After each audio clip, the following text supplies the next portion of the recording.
یہ آیت ہے نا، یہ جو آیت ہے، 7 سمندروں کی چابیاں اسی آیت کے اندر ہے. 7 زمینوں، 7 آسمانوں اور جتنی بھی مخلوقات ایسی ہے جو ڈس سکتی ہے، جو چیر پھاڑ سکتی ہے، یا ایسی آفتیں اور بلائیں جو آنے والی ہیں، ان سب کو سنبھالنے کے لیے یہ آیت آخری طاقتور ترین آیت ہے. اور یہ عمل حیرت انگیز ترین عمل ہے. میں چند سانسیں پڑھواؤں گا، میں آج چند سانسیں پڑھواؤں گا، اور آپ کو علم ہے کہ یہ کتنی سانسوں کا عمل ہے؟ 40 سانسوں کا عمل ہے. اس کو دیکھتے ہوئے 40 سانسیں، اور ہر سانس میں اپنے مقصد، اپنی مشکل، اپنی پریشانی، جادو، جنات، بندش، بیماریاں، ناکامیاں، تکلیفیں، مشکلات، مسائل، الجھنوں کا ہر سانس میں تصور کرنا ہے. اگر چاہتے ہیں کہ ہمیشہ تمنگری رہے، مالداری رہے، عزت رہے، بھرم رہے، اور نسلیں پتہ نہیں کتنی آئیں گی کوئی خبر نہیں، اور ان کا رزق کشادہ رہے، کیسے ہوگا؟ کس طرح ہوگا؟ تو اس کا واحد حل اور اس کا واحد راستہ صرف یہی ہے. اپنے مالوں کو سوچیں، یہ میرا مال اللہ نے دیا ہے. میرے والد غریب تھے، میرا دادا غریب تھا، یا میرا والد مالدار تھا، یا میرا دادا مالدار تھا. آج اگر ان کی جائیداد اور چیزیں مجھ تک پہنچی ہیں تو ان کے پاس راز کیا تھا؟ یہ ضروری ہے. میرا ایک اور پیغام بھی سن لیجیے گا. یہ ضروری ہے کہ اپنی نسلوں کو فقیر اور غریب اور منگتا چھوڑ کے نہیں جانا. جتنی استطاعت ہو ان کے لیے اتنا جائیداد، پراپرٹی، مال، کوئی رزق کو چھوٹا سا چھوڑ کے جانا ضروری ہے. اپنی نسلوں کو خالی چھوڑ کے نہ جانا. اگر وسائل ہیں، حلال کے راستے ہیں، اگر نہیں ہیں تو کوشش کرتے رہیں. اللہ کا مال اللہ کے ذمہ ہے، اللہ کا نظام اللہ کے ذمہ ہے. یہ آپ اگر اپنے پاس کچھ مال رکھتے ہیں، کچھ جائیداد رکھتے ہیں، سونے جواہرات رکھتے ہیں، یا کچھ چیزیں رکھتے ہیں، اگر آپ رزق حلال میں سنبھال کے رکھا ہوا ہے اور سال کے بعد ان کی زکوٰۃ دیتے ہیں اور رکھتے ہیں، تو یہ حرام نہیں ہے، اسباب کے موافق ہے اور توکل کے خلاف نہیں ہے. ایسا کرنے سے آپ گناہگار نہیں ہوں گے. ڈھاکہ میں ایک بازار ہے، اس کا نام خانم بازار ہے. خانم رئیس اعظم تھا، رئیس اعظم. پر اس نے زکوٰۃ، عشر، ہدیات، صدقات کے لیے اپنا مال محفوظ نہ کر سکا. بہت رئیس تھا. اس کے بارے میں تھا کہ 40 دن تک اگر گھوڑی دن رات دوڑتی رہے، گھوڑا دوڑتا رہے تیز رفتار، اس کی جاگیر ختم نہیں ہوگی. 40 دن 40 راتیں، 40 دن 40 راتیں ختم نہیں ہوگی. باپ کے مرنے کے بعد بیٹی کو ایک چسکا پڑ گیا. وہ تھا کپڑے کے پھاڑنے کی آواز. کپڑا نا پھٹتا ہے تو اس کی ایک آواز ہوتی ہے، بس اس کو آواز اچھی لگتی تھی. تھانوں کے تھان آتے تھے، وہ سارا دن قیمتی بوسکی کے، کرنڈی کے اور قیمتی کپڑے پھاڑتی تھی، اس کو ٹکڑے کرتی تھی. اس کا مشغلہ تھا. اور بیٹے کو مشغلہ یہ پڑ گیا، اس وقت نئی دیا سلائی آئی تھی، یہ ماچس کی ڈبیاں، تیلیاں، وہ ماچس کی ڈبیاں اور تیلیاں جلاتا تھا. اس کا بارود کی بو اسے اچھی لگتی تھی. بارود ہوتے نا، وہ بارود لگا ہوا تھا، تو 2 بارود آپس میں ٹکراتے ہیں، شعلہ نکلتا ہے، اس سے بو بھی نکلتی ہے، اس کو بو اچھی لگتی تھی. ایک وقت آیا کہ وہ خالی ہو گیا. اور خانم فارسی کا لفظ اصل میں، وہ ایک اس گلی بازار کے چوراہے میں کھڑی ہوتی تھی ایک جگہ اور بھیک مانگتی تھی، اور اس کے نام پہ خود بازار کا نام خانم بازار پڑ گیا. میں جھنگ میں گیا، پرانی بات ہے، ہمارے ایک مخلص ہیں ان کے ہاں، ایک چوک میں کھڑا تھا. تو وہ چوک سے ان کی گاڑی لینے آئی کہ آگے راستہ سمجھ نہیں آ رہا تھا. تو مجھے کہنے لگے آپ میری گاڑی میں بیٹھ جائیں. میں ان کی گاڑی میں بیٹھ گیا. مجھ سے کہنے لگے یہ جو چوک ہے نا، فلاں، میں نام نہیں لیتا، فلاں. اس کی اتنی جاگیر تھی کہ 3 دن 3 راتیں گھوڑی دوڑتی رہتی تھی، ختم نہیں ہوتی تھی. اور پھر ان کی نسلوں میں کوئی ایسا آیا اور خود اس کو کوئی ایسی چیز پڑ گئی کہ ایک وقت تھا اسی چوک پہ کھڑے ہو کے بھیک مانگتا تھا. اور ایک دفعہ سخت سردی تھی، بھیک مانگ رہا تھا، سردی میں ٹھٹر گیا اور ٹھٹر کے تو میں چھپ گئے جیسے آج کل سردی ہے. رات کو وہیں مر کے پڑا تھا. صبح اٹھایا، کچھ لوگوں نے چندہ کر کے کفن دے کے دفن کر دیا. میرے حضور کا فرمان ہے اپنے مالوں کو زکوٰۃ کے ذریعے محفوظ کرو، محفوظ کر لو. اگر محفوظ نہ کیا، نسلوں میں فقر اور فاقے، غربت، تنگ دستیاں، فقیری اور منگتا ہونا نسلوں کو دیکھے جائیں گے. پھر نسلیں کہیں گی پدرم سلطان ہمارا باپ، ہمارا دادا بادشاہ تھا، جاگیردار تھا، مالدار تھا. ہمارے بڑے بتاتے ہیں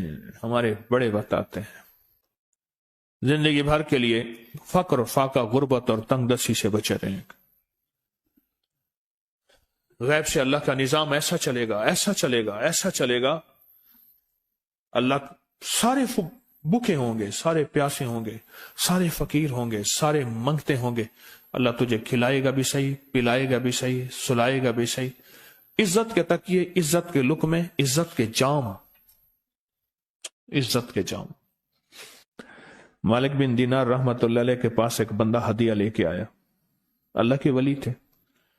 حضرت ہدیہ قبول فرمائے. آپ قبول فرما لیتے تھے، کسی کا نہیں کرتے تھے. میں نہیں لیتا، تیرا رزق حلال نہیں ہے. دیکھ کے فرما دی تیرا رزق حلال نہیں. دیکھ کے فرمایا تیرا رزق حلال نہیں. انہیں حضور حلال ہے، فرمایا نہیں ہے. تو اچھا فرمایا ایسا کر، یہ رزق لے جا جو مجھے ہدیہ دیتا ہے. تجھے سب سے زیادہ جو مستحق ضرورت مند ملے اس کو دے. دینے کے بعد پھر اس کا پیچھا کر. وہ ان پیسوں سے کرتا کیا ہے؟ اب مرشد کا حکم تھا، فرمان تھا، کیا. دیکھا تو ایک لولا، لنگڑا، اپاہج، معذور، اندھا، کانا، کپڑے خستہ حال، بالکل بے بس اور بھیک مانگ رہا ہے. اس کا دل نرم ہوا اور کہا کہ اس سے بڑا ضرورت مند پھر کوئی نہیں ہے. اس کو جا کے مال دیا، پیچھا کیا. چلتے چلتے چلتے اس نے جا کے نا آگے گیا تو نہ وہ لولا تھا، نہ وہ لنگڑا تھا، نہ وہ کندھا تھا، کانا تھا، نہ وہ اندھا تھا، کچھ بھی نہیں تھا. بالکل ٹھیک ٹھاک ہو گیا اور یہ حیرت سے دیکھ رہا ہے. کرتے کرتے جا کے اس نے ان پیسوں سے حرام کام کیا. خاموشی سے آ گئے. آپ کا فرمان ٹھیک ہے،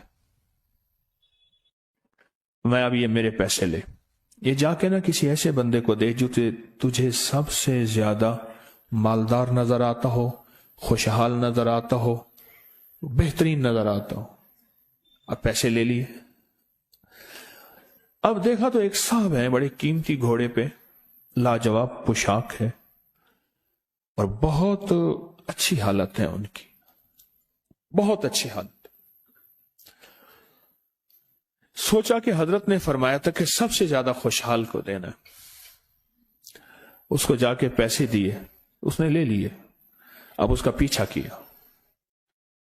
وہ ایسی دکان پہ گیا جہاں سے راشن لیا جاتا ہے. اس نے تھوڑا تھوڑا راشن لیا. وہ حیران ہو گئے، اتنا مالدار آدمی ہے، ایسے راشن لے رہا ہے جیسے کوئی بندہ روز کی آئے روز کی کھائے، اتنا ضرورت مند. اس کا پیچھا کیا. ایک پرانی حویلی تھی، ایک پرانا محل نما ایک گھر تھا، ٹوٹا پھوٹا. اس کا جا کے دروازہ کھٹکھٹایا. ابھی اندر جانے ہی لگا تھا تو اس نے لگام پکڑ لی. اس نے دیکھا تو ہے تو وہی جس نے آج میری مدد کی ہے. کہا تجھے اللہ کا واسطہ ہے، اب مجھے اپنے حالات بتا دے. تو کہنے لگا تو نے جس کا واسطہ دیا ہے اور پھر تو نے میری آج مدد کی ہے، میں نے آج تک اپنے حالات کسی کو نہیں بتایا. میں رئیس اعظم تھا. تلک الایام نداولها بین الناس. اللہ کی طرف سے آزمائش آ گئی اور فقر، فاقہ، غربت، تنگ دستی ختم، ہر چیز ختم ہو گئی.